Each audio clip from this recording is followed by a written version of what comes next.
meeting me here today, guys. It's and taking time out of your busy schedules. I know both of you are like crazy busy with meetings and things. It's a pretty good spot in the city here. I'm kind of jealous that you guys operate in this area a bit, on a day-to-day basis. This is quite beautiful. You should see the construction site. It is busy, dude. Oh, yeah. It doesn't look like this? No, there's no nice trees Oh, anymore. I thought you guys came down here all the time. Do you? No. Never. About the traffic manager role and kind of what that encompasses. Maybe not specific to CRL, but just in general, like what's the day-to-day life of a traffic manager? We have a lot of construction planning meetings. Yeah. That's to identify the required work areas for the construction activities. Yeah. So they could be ranging from utility works through to tunnel construction or anything that's in the boundary of the Kiwi Rail network as well. Yeah. Yeah. Yeah. So we get involved with all of that. Yeah. And then So you've planned. Well, you've understood what the construction teams want to actually build. Yep. So what's the next step in that process? Like, what do you guys do? Yeah, next? so then we take that information and we hand it over in a concise form to our design team, and they start designing the plans, and we take that back through to the construction teams, and they review the drawings with us, and we make sure that they've got what they want. Yeah. In They've the got the work area that they need. And then we take that through to the council and all transport and make sure that they're happy, and then we get the approval to actually start. And then we've got to actually plan and resource to implement on site, So which is the final, the end product pretty much. That's quite a big component of it. I mean, that's like our normal day-to-day traffic management plans. We don't really get involved in the resourcing and the implementation side of it. Yeah. So that's like a big component of the traffic manager role is I guess following it through from identifying what needs to be built right through to actually providing that work area, that safe working space for them so that they can actually build it. And that would include barrier design and installation, all that kind of thing. And a lot of outside of the box thinking as well. Yeah.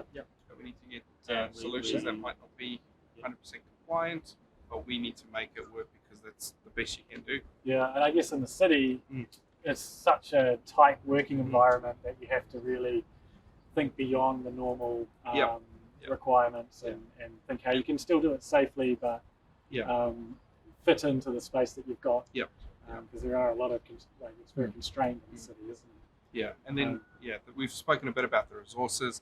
They're doing the subcontract management of those resources as well, and making sure that they perform to the expected standard of the CRL. So there must be project. some financial management component as well. Yep. So that can form part of a traffic manager's role as well.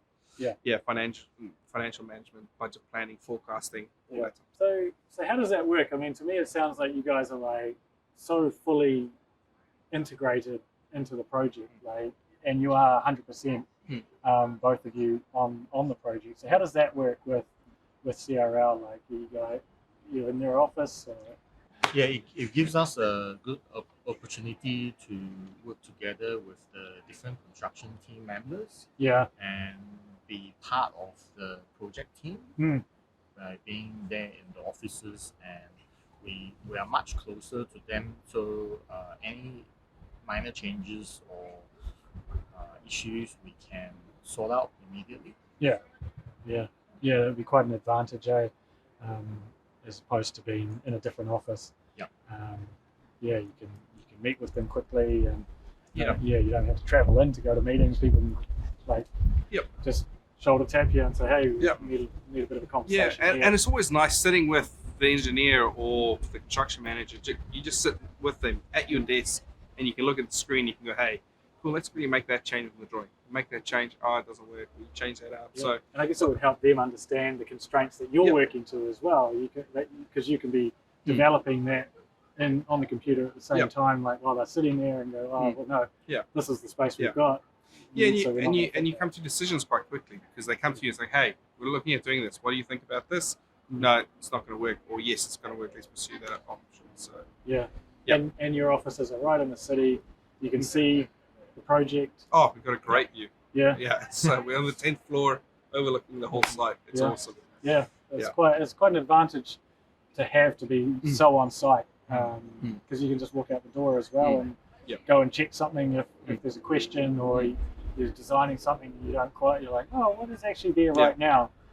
just go and quickly check it rather than having to drive all the way to a particular location. So that's pretty cool. Yeah, definitely is.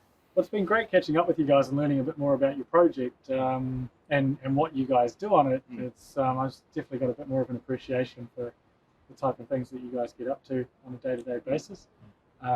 So yeah, thank you so much for taking your time out of your busy days for this.